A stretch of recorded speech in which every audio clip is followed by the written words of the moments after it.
Hi guys, this is Deeksha from 91 Mobiles and I have the new HTC 10 Evo with me. This phone has been showcased at an event today. It hasn't been launched in India yet. So this phone is the global variant of the HTC Bolt. You must have heard that in the news recently. So this is a full metal body smartphone. As you can see, the looks are really understated yet stylish. I personally like the design of the phone. It's very subtle. The build quality of the phone feels really solid. This might feel slightly on the heavier side, but the weight only works to add to the grip of the phone, which is great. As you can see, the phone's back has matte finish, and this really feels matte as well. And I really like that as well.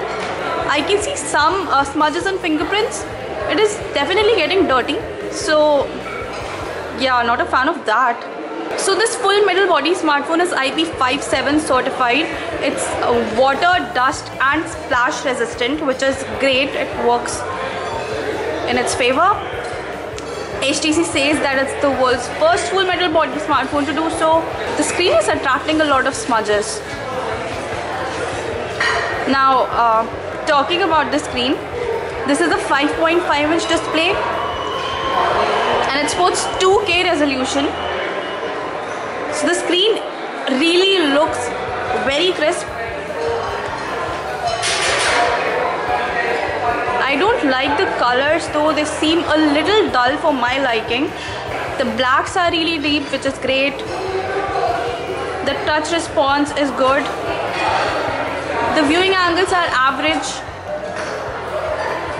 Now talking about the brightness, as you can see, this is very low right now. And the screen was perfectly visible. Oh my god. So this is the full brightness, and I'm assuming that because the display is not very reflective, the HTC 10 Evo will not have any issues under bright sunlight if somebody wants to operate the screen. So this phone is powered by a Qualcomm Snapdragon 810 processor. Now during the interaction, the company said that they might be launching the HTC 10 Evo around December. Only a month later it will be 2017, and that will make the Qualcomm Snapdragon 810 processor 4 generations old, which is not cool. That said, it's still a powerful processor, so I'm assuming the daily usage on the phone will not be an issue. Right now my short session with the phone seems snappy enough. It's rather snappy. Now the phone has 3 gigs of RAM. Now again, I'd expected 4 gigs of RAM, but 3 GB should be enough for daily usage. We'll tell you more about the processing in our full review. Till then, I'm going to talk to you about the software. Now the great news with the HTC 10 Evo is that it comes with Android Nougat out of the box. Makes it one of the first smartphones to do so. Before that, you've had the Google Pixel Duo. The UI is mostly stock. You'll get HTC's Blink Feed, which is its signature when you swipe right from the home screen.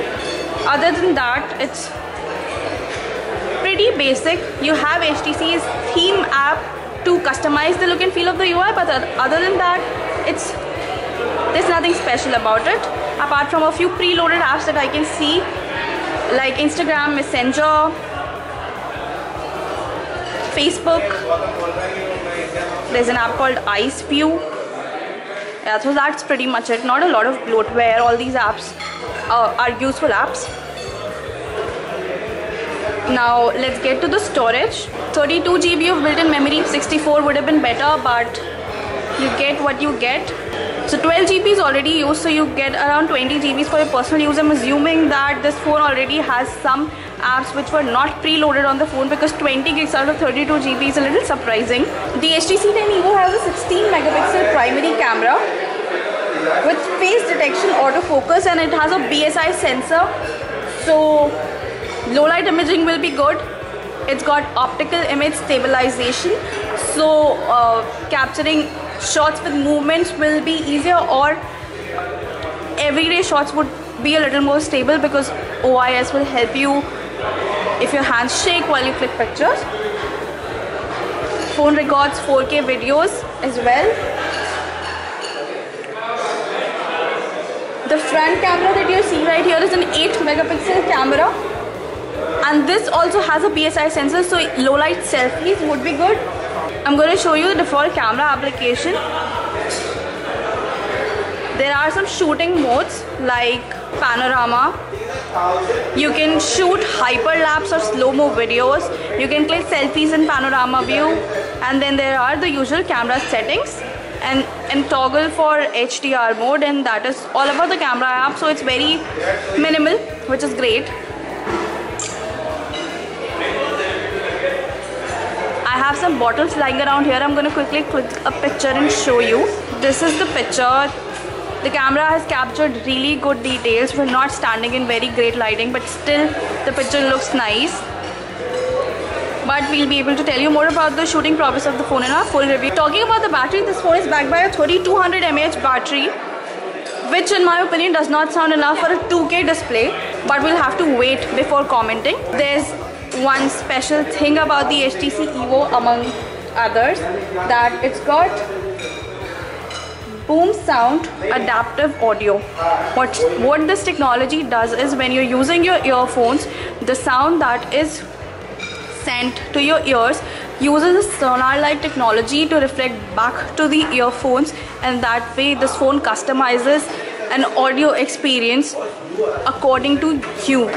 This sounds impressive right now, but we'll have to listen to a lot of music on the phone before commenting on that. Other than that, it's got high-res audio. The HTC 10 Evo is not launched in India yet. I'm stressing that again, so we do not know the price. The company did indicate that it might be available in December, but we do not know that for sure either. So make sure you stay tuned to 91 Mobiles to know whether or not the HTC 10 Evo launches in India. Till then, I'm gonna sign off. Thank you for watching.